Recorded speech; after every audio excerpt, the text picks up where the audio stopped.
Hello, my name is DanXProto and welcome to Proto Labs. Today we will be researching how to find Mythril synthesis items for Kingdom Hearts Final Mix 1.5 HD Remake. And yes, Kingdom Hearts fans did grow up during the age of pop punk. While you can craft Mythril, it is much faster to fill Bambi's bar 3 times in the end of the world. If you are doing this before you finish the room, before the final rest, you can just rinse and repeat the room by leaving it before you finish. However, if you have finished that room, there is still one way to grind out 3 Bambi bars with a little bit of ingenuity from the deep jungle. Long story short, you can make up to an additional 12 enemy spawns in the deep jungle zone of the world terminus.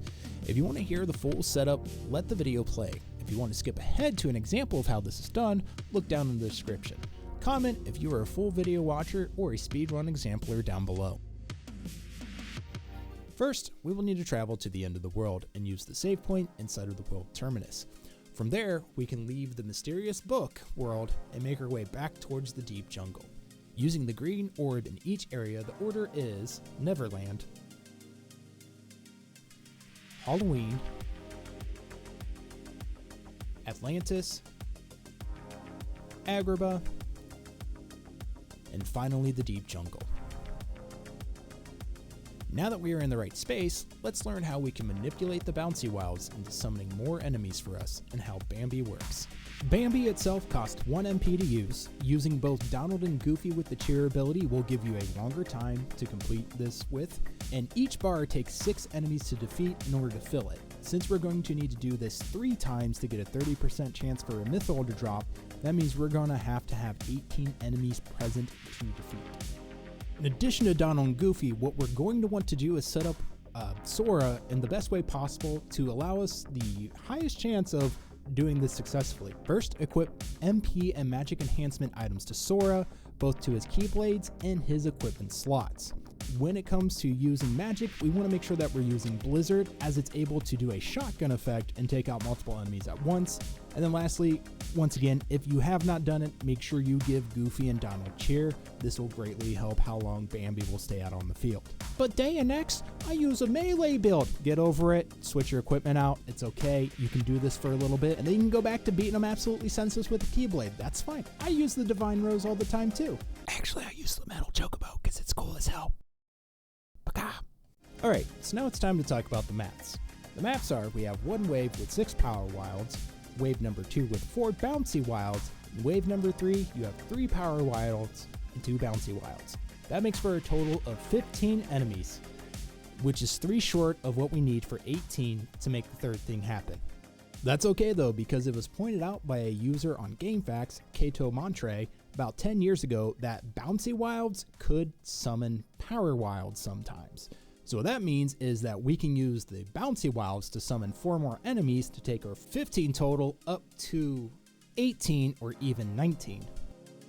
We need a summon from the bouncy wilds 2 times. That will give us 4 additional enemies, and even if a bouncy wild runs away, we can complete Bambi's gauge.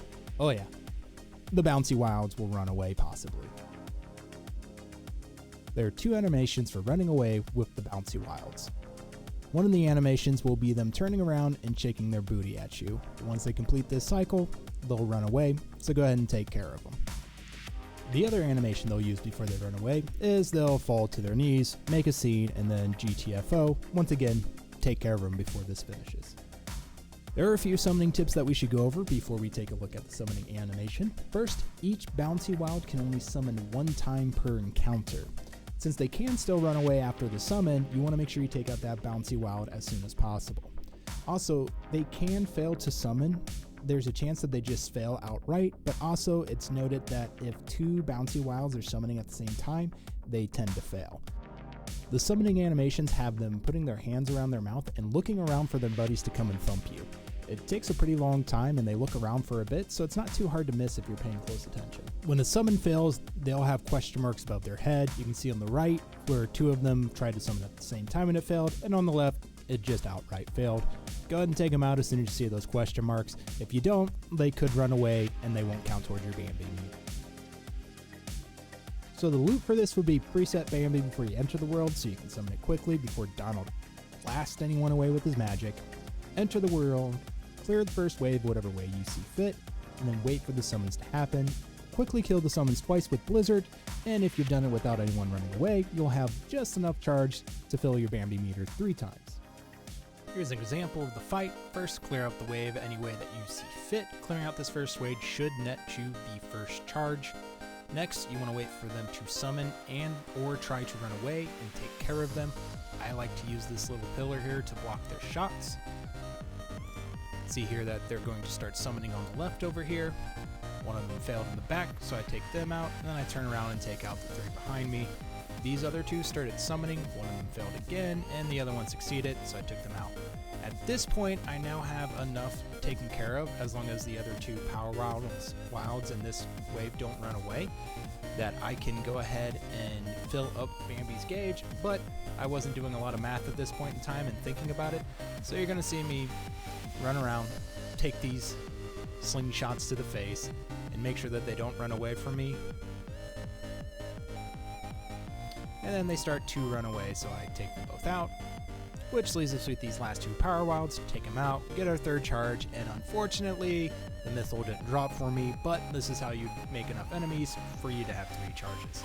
Yep, and it dropped a high potion, which we already had 99 of those, so we didn't have anywhere to go in our inventory, but Mythril does drop from that zone at a 30% chance, I believe is what I said it was. But go ahead and let's listen to Lexi here real quick before we end the video. Thank you for touring Proto Labs today. If you enjoyed your visit, select the like option below. If you are interested in knowing about future tours into the lab, please select the subscribe button. Submit all notes, thoughts, suggestions, and injury claims in the comments below. We will address them in the order received. Thank you guys for hanging out, as always. And just remember, get that Mythril, grind it out post-game, and remember, try not to be a shitty person. Bye-bye.